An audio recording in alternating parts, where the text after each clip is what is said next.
Okay, good afternoon class. So, welcome back again. So, we will be having another lecture for tourism laws or tourism and hospitality laws.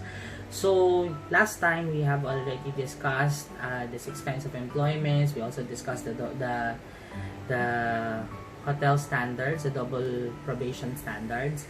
And we know that this is not lawful in nature. So for today's discussion, we are going to tackle 2 things.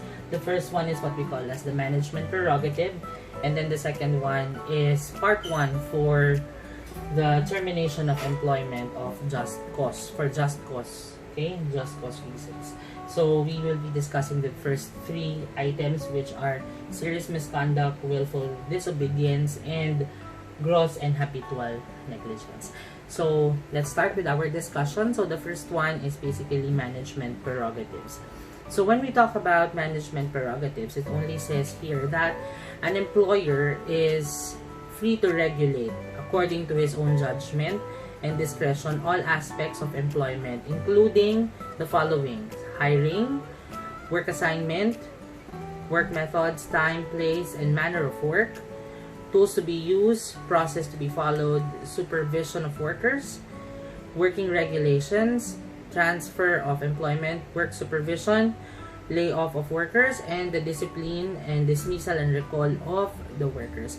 So, it only means to say that an employer has his free will, okay, or it has his free will to do necessary actions in line with the business that is needed for the specific industry. So, bawat isang employer, no, o bawat isang kumpanya, meron po silang set of rules na kanila pong pinopromulgate. So, basically, their rules, okay, one company has a different rule from another company, mainly because meron po tayong tinatawag na management prerogative. Yung management prerogative po may kakayahan, binibigyan po ng batas na ang bawat isang kumpanya na magkaroon ng kakayahan na mag-decide on their own. Okay? However, their decisions, their processes, their everything that is on their operations manual or their standard operating procedures should be lawful and should be abiding to the Labor Code of the Philippines, and also it should also be abiding to the Philippine Constitution. So, sabi nga po dito, as a general proposition, an employer has free reign over every aspect of its business, okay, including the dismissal of their employee, okay, and then kasama na rin po dito yung kanilang proseso from the hiring up until the dismissal. Every company has its own free reign over the actions of the entire people inside their business, no?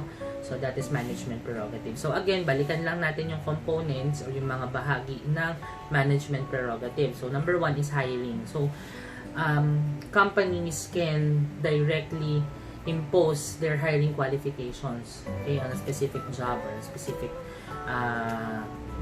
manpower requirement. So, hindi po natin sila pwedeng questionin kung ano po ang kanilang paniniwala na kailangan nila na tao para din sa kanilang negosyo. However, dapat lang din naman po in line with the hiring process, dapat din kailangan lawful po ito, no? So, iiwasan din natin dito na mabangga yung anti-discrimination law. Okay? Second, work assignments. Karapatan din po ng isang negosyo kung kailan po nila sasabihin or kung ano po ang work assignment na ibibigay sa isang empleyado. And then, the working method, okay? That includes saan ka magtatrabaho, ano yung iyong work, ano yung the location of your work, okay, the time of your work, if you're working on a shifting basis, or if you have 2 days off, so sila po ang nag-decide niyan. Meron pong kakayahan ang kumpanya. And then we also have the tools to be used. What specific systems will you be using, especially in our industry? Let's say, for instance, in the hotel, are we going to use Opera? Are we going to use Hotelogics, okay, as their system, or they're going to use Delphi, whatever. In the airline industry, it depends also kung anong tools ang ginagamit nila. Say for instance, Amadeus, Galileo, WorldSpan, or Sabre, diba? So depende. Okay? And then dapat yung empleyado i-train about it, and then they have to learn about those specific tools that they need to use in the company. Then we also have the processes, no? So what is the process in terms of, let's say for instance, you will be requesting for office supplies. So syempre meron tayong requisition forms, depende po yan sa company. May kanya-kanya po silang standard operating procedures. Supervision of workers, who supervise whom, okay? Who is the direct head of whom, diba? So sila rin po nagsiset yan. Working regulations also are being set by the company. And then we also have the transfer of employees. Let's say for instance, there are multiple branches and you have seen to be promoted as a team leader of a certain hotel. However, you will be transferred to another destination. Let's say for instance, you will be transferred to Palawan. So it's a management prerogative decision, okay? Especially kung kailangan kang ilipat doon, magkukulang ng manpower, then nakitaan ka ng potential to lead, or nakitaan ka ng potential to be transferred on a certain location. Okay? And then, pwede rin transfer of department. Let's say, for instance, you started to work as sales and then it was seen na talagang effective ka in terms of finance, ililipat ka ng finance. Okay? And then, we also have layoff of workers. So, kung kailangan mag-layoff, magbawas ng tao, okay? Management prerogative po yun. However, they have to be lawful also. They have to comply with the certain rules in terms of labor-saving devices, which we will be discussing further. Okay? And then, we also have the discipline. So, kaya nga po lahat ng companies, meron tayong tinatawag na code of conduct. No? So, yung code of conduct po is basically, yun po yung mga kailangan na gawin or how employees should be behaving inside the company. No? And then, syempre, worst comes to worst, the process for dismissal of a certain employee is also part of the management prerogative. Or, pwede ring recall. When we say recall, halimbawa, nag-resign ka and then they want you back. Okay, there's also a process doing that. Okay? So, I think we're clear with the first topic, which is management prerogative. Okay? So, if you have any questions, just comment down below para po masagot natin siya. Okay? So, we proceed now with our second topic, which is the termination of employment. So, the first part is through just cause. Okay? Termination of employment on just cause reasons. Okay? So, basically, there are 5. Okay? However, we are going to discuss the first 3. So, we have the serious misconduct or insubordination. We also have the willful disobedience, also part of serious misconduct. Then, we also have the gross and habitual negligence, okay, or the gross and habitual neglect of employees on his duties. Third is the fraud or willful breach, okay, of the employees. And then fourth is the commission of crime. And number 5 is other causes, okay. So let's start with the first one. So paano ka ba pwedeng matanggal sa trabaho, or what are the reasons? Mainly, we're going to discuss what are the main reasons why employees are being taken out of the workforce, okay, because of this just cause. Again, just cause po is employee related actions, okay. Authorized cause are employer related actions, like what we have discussed last meeting. So let's start with the first one, which is serious misconduct. So when we talk about the serious misconduct, so basically may ito po yung hindi natin pagsunod, no? So at saka hindi kagandahang asal. Okay, pinapakita natin sa isang company. Okay, sabi po sa libro, a simple misconduct does not warrant the termination of employees. Again, kung it's just a simple misconduct, okay, meaning isang beses mo lang napakita, okay, let's say dala lang siya ng bugso ng damdamin, okay, kaya mo siya nasagot, kaya mo nasagot yung boss mo, it's not a ground for termination. Okay?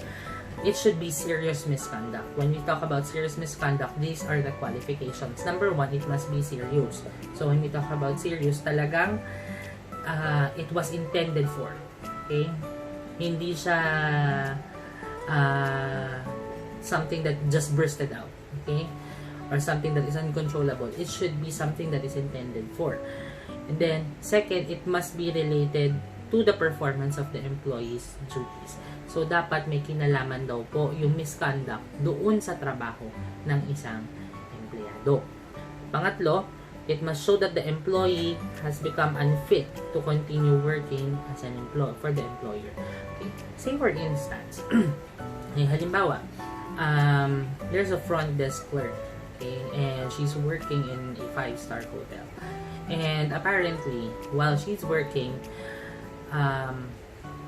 syempre, trabaho naman niya, nasa front desk siya, so kailangan lagi siya nakasmile, lagi siyang maayos na sa mga guests. However, one day, when she has her shift, it just so happened na yung kapalitan niya, wala. So, she get to extend for another shift. So, nag-double shift siya. So, sobrang pagod na yung empleyado. And then, all of a sudden, the front office manager ask her to do something. Okay? Ask her to do something. Say for instance, merong pinapagawa sa kanyang report. Naka-double shift na yung tao, pagod na, and all of a sudden. And then nagwala yung empleyado. Then she started crying out. Okay? At the front desk. If we're going to treat that, okay, it's not considered as a serious misconduct.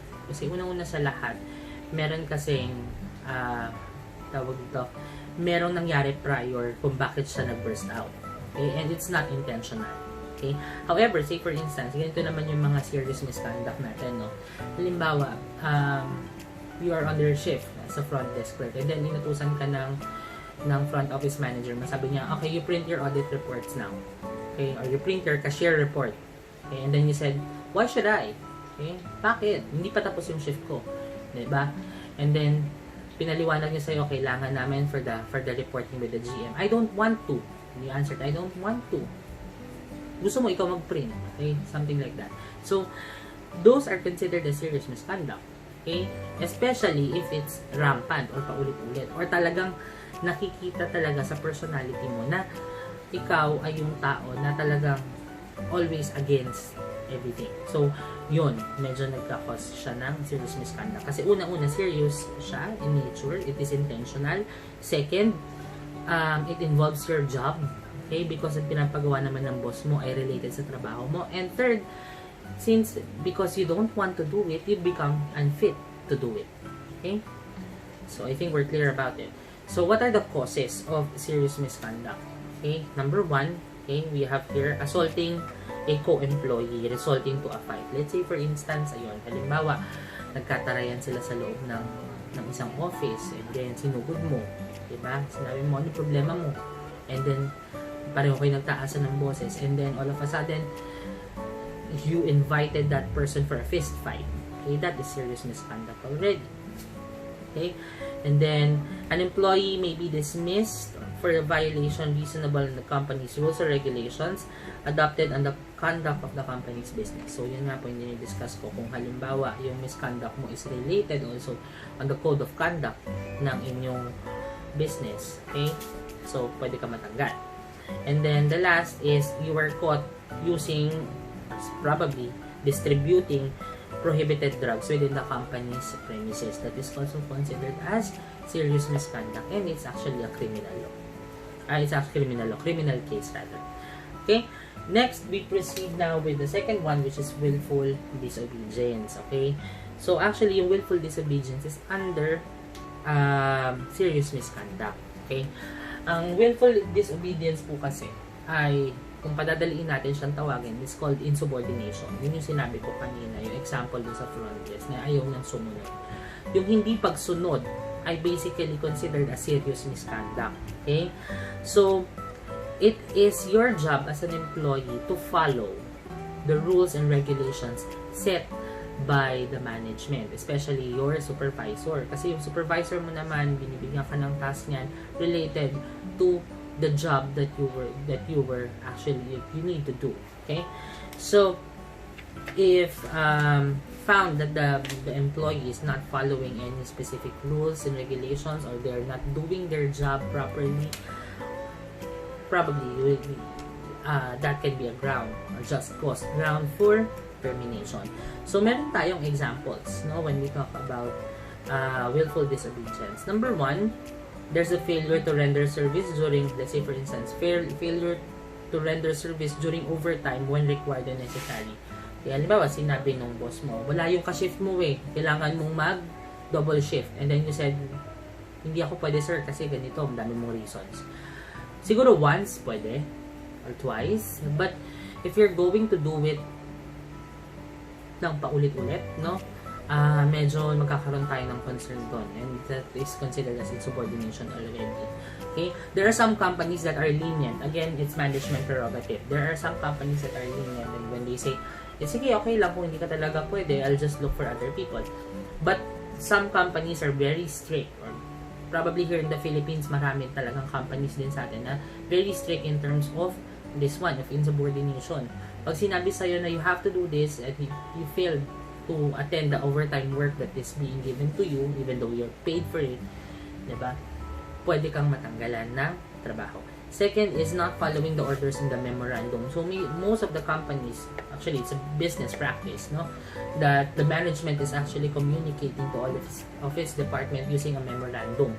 And some memoranda have instructions that everybody should follow. Let's say for instance, right now, okay, sabi sa atin, let's say for instance sa schools, diba? All schools are being closed because of this COVID-19. And then sinabi, let's say for instance sa memo na no person shall be inside the premises of the school except for school officials. And you are basically an employee, so you're not considered as a school official. And then you suddenly barge, diba? You just want to get your stuff inside the office, or you want to go inside the school, diba? And then apparently hindi ka pinayagan ng guard, tapos lumusot ka, tumakbo ka, hinabol ka. So that is considered to be what? A ground for insubordination. Okay? Kasi malinaw na malinaw siya doon sa content ng memorandum, pero hindi ka sumunod. Okay? Next, and then the last is basically the willful disobedience on the lawful orders of the superior. Okay? Lawful orders meaning to say yung mga pinag-uutos ng iyong boss na related dapat sa trabaho mo. Okay? Hindi kasama dito na pag halimbawa pinagtimpla ka ng kape, hindi ka sinunod, that's already insubordination. No, it's not considered. Dapat, syempre, related dapat sa trabaho mo yung pinagagawa sa'yo. Okay? So, kung related siya sa trabaho, hindi mo siya ginawa, okay? Mainly because you have other reasons or whatever reason it may be, it's still considered as insubordination. Okay? So, we go now to the next topic, which is basically the gross habitual and neglect of duties. So, when we talk about gross negligence, okay, gross negligence meaning to say, malala siya. Okay? Malalang pagbabaliwala ng isang trabaho. Okay? Intentional mo talaga siyang hindi ginagawa. Okay? Let's say for instance, intentional mong hindi mag-time in. Okay? So, basically, ang titingnan natin, everybody is required to clock in. Okay? There are some companies that will say, oh, baka nakalimutan nyo lang mag-time in. Sige, papayagan namin for the first time. Kasi baka isang beses lang naman. Pero kung halimbawa, paulit-ulit mo siyang ginagawa, hindi ka nagka-clock in, that is considered to be negligence on your part. Okay? And then, habitual, di ba? When say habitual, paulit-ulit mo siyang ginagawa. Okay? Paulit-ulit mo siyang ginagawa. So, best examples of gross and habitual neglect of duties is number 1, absenteeism. Okay? Maliwanag na maliwanag po yan. Lagi kang absent. Okay? Lagi kang absent sa trabaho mo. Okay? Mainly because ang dami mong rason. Kunwari, namatayan ka, may inatenan ka na ganito, kailangan ka ng magulang mo or whatever. Sorry. Basically, absenteeism is considered to be a gross habitual negligence of work. Okay? And then the second one is habitual tardiness. Habitual tardiness, let's say for instance, you have to clock in at 8 o'clock.